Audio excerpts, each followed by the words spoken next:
Hi hello, இன்றைக்கி நம்ம வீடியோவில் வறுத்தரைச்ச கடலை குருமா பண்ண போகிறோம்.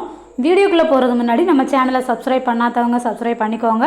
கூடவே பெல் பட்டனையும் கிளிக் பண்ணி ஆளுங்கிற ஆப்ஷனையும் கொடுத்துருங்க. ஃபஸ்ட்டு இந்த ரெசிபி பண்ணுறதுக்கு ஒரு 3/4 கப்பு கடலையை ஒரு 8 மணி நேரம் ஊற போட்டு எடுத்துருங்க. கடலையை குக்கரில் மூடி போட்டு ஒரு 5 விசில் விட்டு எடுத்துருங்க. நல்லா நைஸாக வெந்திருக்கு. குருமா பண்ணுறதுக்கு 2 பெரிய சைஸ் வெங்காயம் நீல வாக்கில் கட் பண்ணி எடுத்துக்கோங்க. ஒரு தக்காளியும் கட் பண்ணி எடுத்துக்கோங்க. கொஞ்சமாக இஞ்சி பூண்டு பேஸ்ட்டு ரெடி பண்ணி வச்சுக்கோங்க. ஒரு பேனில் எண்ணெய் சூடானதுக்கப்புறமா கொஞ்சமாக கடுகு, சோம்பு, கருவேப்பிலை போட்டு நல்லா பொரிய விட்டுருங்க. இந்த ஸ்டேஜில் நம்ம கட் பண்ணி வச்சுருக்க வெங்காயத்தையும் அதில் போட்டு நல்லா வதக்கி விட்டுருங்க. வெங்காயம் நல்லா பொன்னிறமாக வதங்கட்டும்.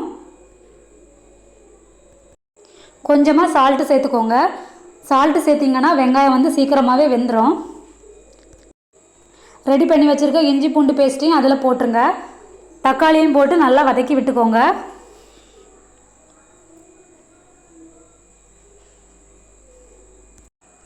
கொஞ்சமாக மஞ்சள் தூள் சேர்த்துக்கோங்க. அதையும் நல்லா கிண்டி விட்டுக்கோங்க.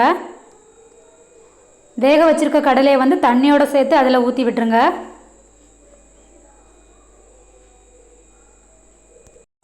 ஒரு அரை கப் அளவு துருவன தேங்காயை நல்லா பொன்னிறமாக வறுத்து எடுத்துக்கோங்க. அதையும் மிக்சியில் போட்டு ஃபைன் பேஸ்ட்டாக அரைச்சி வச்சுக்கோங்க.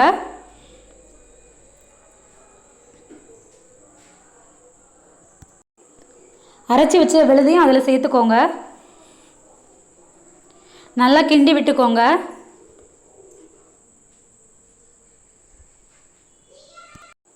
தேவையான அளவு தண்ணியும் சேர்த்து நல்லா கொதிக்க விட்டுருங்க.